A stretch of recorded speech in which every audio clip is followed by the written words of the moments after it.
Assalamualaikum warahmatullahi wabarakatuh. Ketemu lagi dengan saya. Pada kesempatan kali ini kita akan membahas hal-hal teknis terkait dengan penulisan artikel. Apa saja? Kita lihat yang pertama nanti ada judul, yang berikutnya ada daftar gambar, daftar tabel, daftar rumus, lampiran, daftar istilah dan singkatan, dan yang terakhir nanti adalah pernyataan penghargaan. Oke, yang pertama adalah judul. Nah, ini judul menjadi penentu pertama apakah nanti pembaca ingin melanjutkan membaca atau mengabaikan.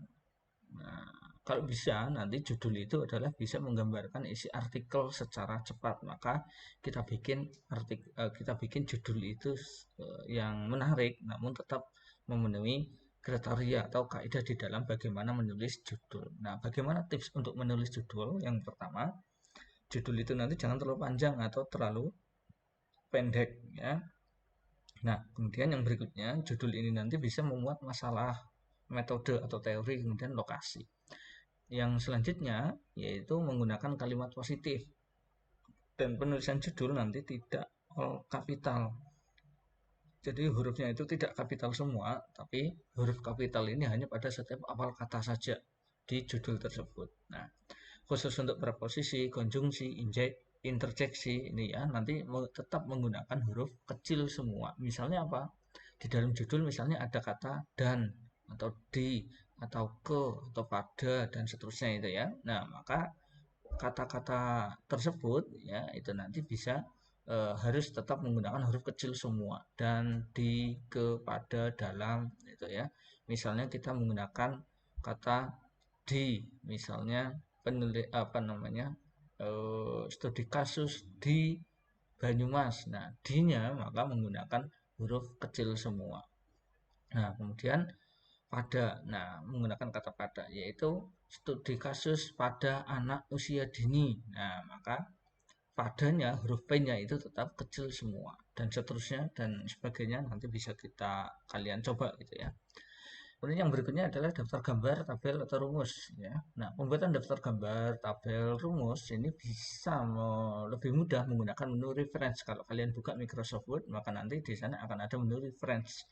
Nah, nanti akan kita praktekkan ini ya bersama-sama setelah tayangan ini. Nah, sebutkan nomor gambar, tabel atau rumus nanti untuk melakukan cross reference. Nah, caranya bagaimana? Nanti kita coba praktekkan. Nah, jangan menggunakan frase berdasar gambar di atas. Itu jangan itu ya. Misalnya di bagian atas sudah ada gambar, kemudian penjelasannya ada di bagian bawah gambar itu. Kok kemudian kalian yang nulisnya itu berdasar gambar di atas, itu jangan, tapi sebutkan nomor gambarnya ya. Atau misalnya berdasar gambar di bawah ini titik dua gambar. Nah, ya jangan gitu ya. Nah, tapi harus disebutkan nomor gambarnya, nomor rumusnya, nomor tabelnya gitu ya, supaya nanti jelas merefernya atau merujuknya itu kemana. Gambar yang ada di atas, gambar yang ada di atas kan banyak. Gambar yang mana? Nah, di atasnya persis atau di atasnya jauh atau yang mana? Itu harus jelas. Nah, ini adalah salah satu yang mencirikan tulisan ilmiah itu memang harus jelas. Tidak bisa hanya di atas atau di bawah ini. Itu nggak bisa. Jangan itu ya. Nah, kelebihannya apa sih kalau kita gunakan yang otomatis di menu referensi? Jika ada perubahan nomor halaman pada gambar, tabel, kadang-kadang kita menambahkan teks, kita menambahkan penjelasan, kita menambahkan deskripsi otomatis, gambar, tabel, atau rumus yang kita buat itu biasanya akan bergeser halamannya. Gitu ya. Nah, itu nanti kalau kita sudah membuat daftar gambar, daftar tabel, daftar rumus yang kita buat secara manual, maka kita harus cross check sekali lagi, dicek satu persatu lagi apakah betul letak gambarnya itu berada di halaman yang kita tuliskan secara manual itu. Nah, itu kan repot. Kalau misalnya gambarnya cuma 5 nggak masalah. Tapi kalau misalnya gambarnya itu ada 20, ada 30 ya. Nah, itu kan memakan waktu tersendiri. Rumus juga seperti itu, tabel juga begitu. Tuh ya. Nah, jika menambahkan gambar, tabel, rumus di tengah naskah, maka kita bisa menambah otomatis di daftar gambar, tabel, atau rumus yang sudah kita buat sebelumnya. Nah, ini mudah. Penomorannya itu nanti akan otomatis.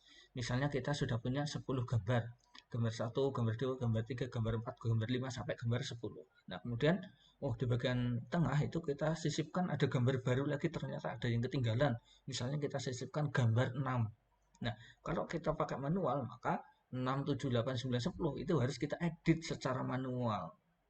Nah, itu kan repot ya. Tapi kalau sudah menggunakan menu reference itu nanti bisa secara otomatis update nomor tabelnya. Kita sisipkan nomor gambar atau tabel, kita sisipkan di tengah, kita sisipkan di depan.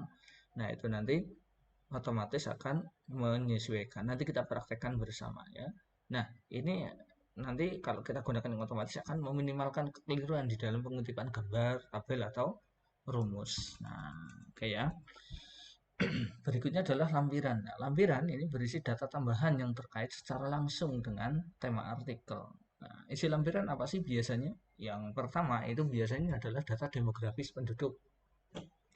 Ya, data demografis, ya, jumlah penduduk, jenis kelamin, pekerjaan, gitu ya, jumlah anggota keluarga, kemudian pendidikan. Nah, itu adalah data-data demografis, agama juga ya.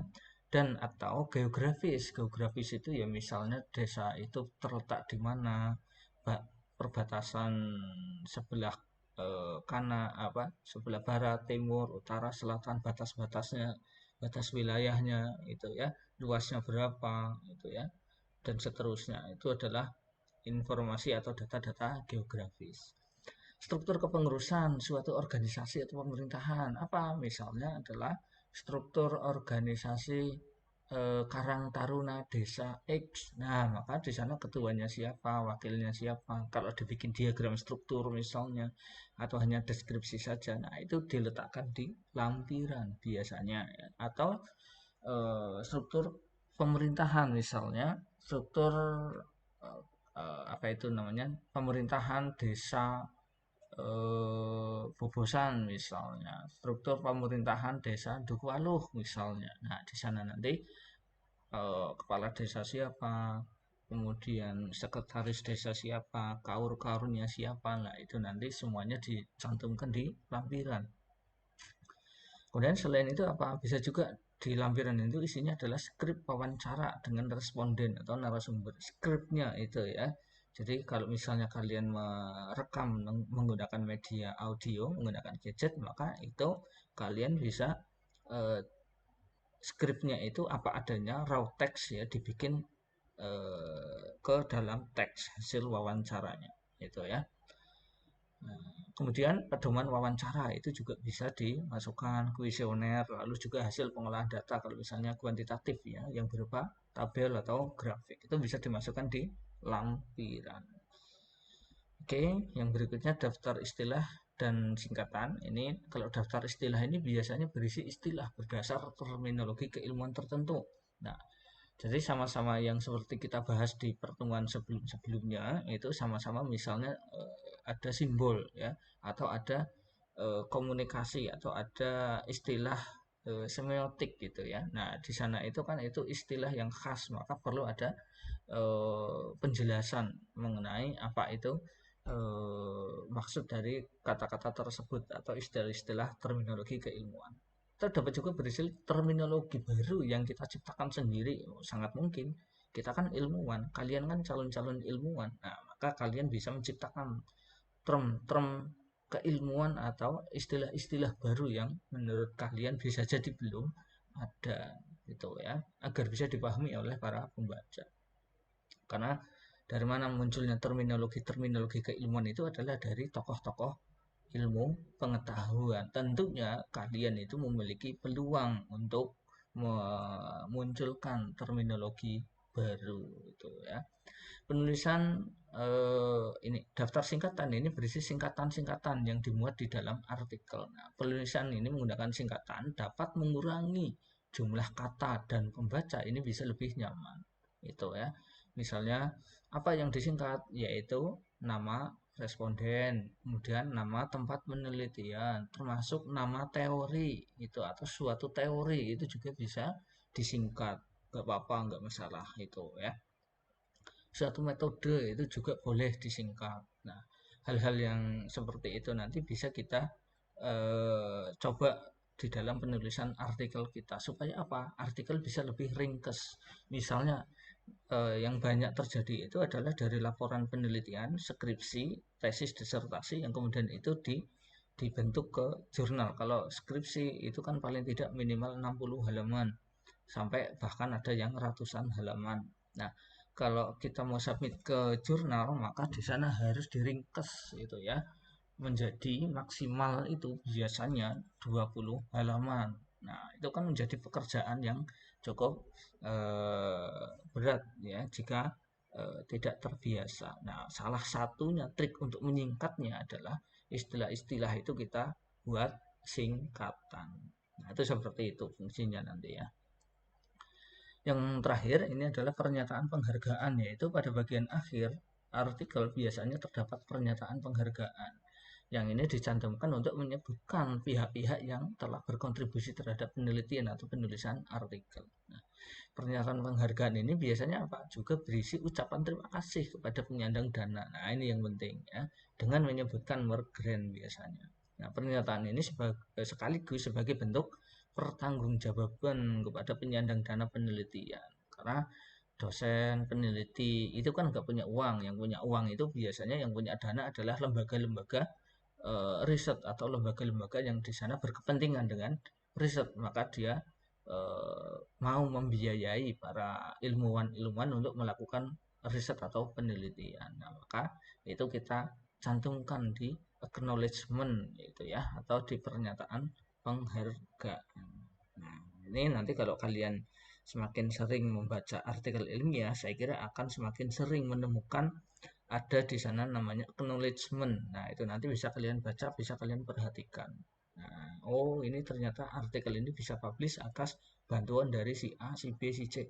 Oh, ini artikel ini adalah hasil penelitian yang didanai oleh organisasi X. Nah, itu seperti itu. Nah, dari situ nanti kalian juga bisa, oh nanti kalau saya ingin penelitian dengan tema yang seperti ini, saya coba ajukan ke lembaga organisasi ini yang tercantum di acknowledgement itu. Nah, itu ya, itu fungsi fungsi tambahannya seperti itu. Nanti kalian bisa coba. Lalu apa yang kita lakukan? Nah, habis ini nanti kita akan praktek ya, kita coba bersama untuk membuat daftar tabel, daftar gambar ya, dan yang lainnya gitu ya.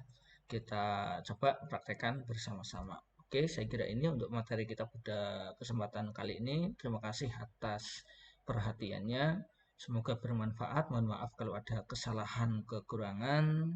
Saya akhiri. Assalamualaikum warahmatullahi wabarakatuh.